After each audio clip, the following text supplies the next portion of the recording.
আসসালামু আলাইকুম রাহমাতুল্লাহি ওয়া বারাকাতুহু। সুপ্রিয় সম্মানিত দর্শক ও শ্রোতা, আশা করি মহান রব্বুল আলামিনের দয়ায় আপনারা সকলেই ভালো আছেন। সুপ্রিয় সম্মানিত দর্শক ও শ্রোতা, আজকে হযরত আব্দুল্লাহ ইবনে ওমর রাদিয়াল্লাহু তাআলা আনহু থেকে একটি চমৎকার ঘটনা বর্ণনা করব। ঘটনার শিরোনাম হচ্ছে ইয়ামামা যুদ্ধের ঘটনা। সুপ্রিয় সম্মানিত দর্শক ও শ্রোতা, আপনাদের নিকট অনুরোধ থাকবে ঘটনাটি শেষ পর্যন্ত শোনার। ইয়ামামার যুদ্ধে মুসলিম সৈনিকদের থেকে হযরত আবু উকাইল আনিফি রাদিয়াল্লাহু তাআলা আনহু সর্বপ্রথম আহত হন। তার কাঁধ ও বুকের মাঝখানে তীর লেগেছিল। তীরটি বাঁকা হয়ে প্রবেশ করেছিল বিধায় তিনি শহীদ হননি। পরবর্তীতে এই তীর খোলা হয়েছিল। তার তীর লাগার দরুন বাম পাশ দুর্বল হয়ে গেছে। এই ছিল তার আহত হওয়ার প্রথম দিকের অবস্থা। এরপর তাকে তাঁবুতে তুলে নিয়ে আসা হলো। যুদ্ধে মুসলমানদের পরাজয় হলে তারা পিছনে আসতে আসতে নিজেদের অবস্থান স্থল থেকে দূরে চলে এলো। কিন্তু আবু উকাইল শারীরিক দুর্বলতার দরুন সেখানেই পড়ে রইলেন। তখন তিনি হযরত আমান ইবনে আদি রাদিয়াল্লাহু তাআলা আনহুর ডাকে শুনতে পেলেন। তিনি আনসারদের যুদ্ধের প্রতি উৎসাহ দিয়ে উচ্চ আওয়াজে ডাকছিলেন। তিনি বলছিলেন, আল্লাহর প্রতি ভরসা করো, আল্লাহর প্রতি ভরসা করো, শত্রুর উপর হামলা করো। এসব কথা তিনি বলেছেন আর সবার সামনে দৌড়িয়ে যাচ্ছেন।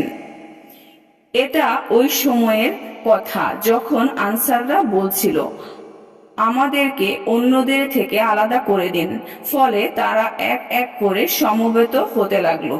তাদের উদ্দেশ্য ছিল নিজেরা ভিন্নভাবে দুশমনের মোকাবেলা করবে, বীরত্বের সাথে যুদ্ধ করে সামনে এগিয়ে যাবে। তাহলে মুসলমানরা পুনরায় ঘুরে দাঁড়াবে।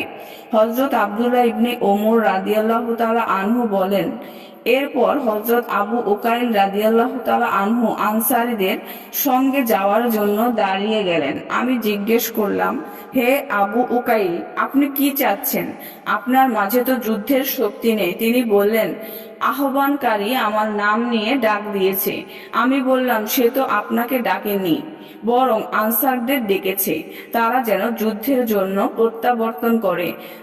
যারা আহত তাদেরকে ডাকেনি, কেননা তারা কিভাবে যুদ্ধ করবে? হযরত আবু উকাইল রাদিয়াল্লাহু তাআলা আনহু বললেন, আহ্বানকারী তো আনসারদের ডাকছে।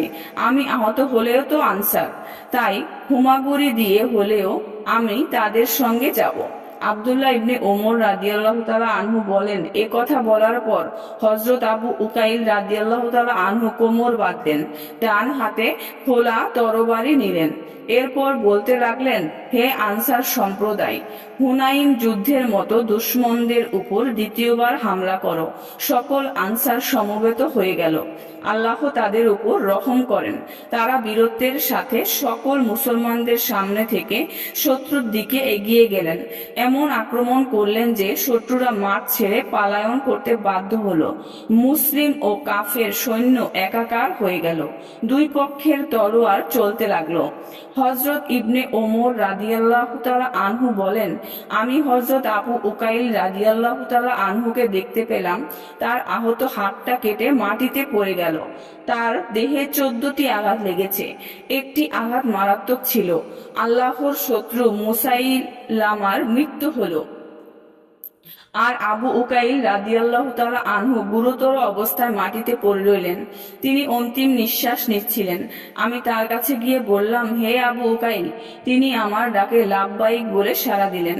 আমাকে জিজ্ঞেস করলেন, বিজয় হয়েছে কার? আমি বললাম, খুশখবর গ্রহণ করুন, মুসলমানদের বিজয় হয়েছে। এরপর আমি একটু উঁচু আওয়াজে বললাম, আল্লাহর শত্রু নিহত হয়েছে।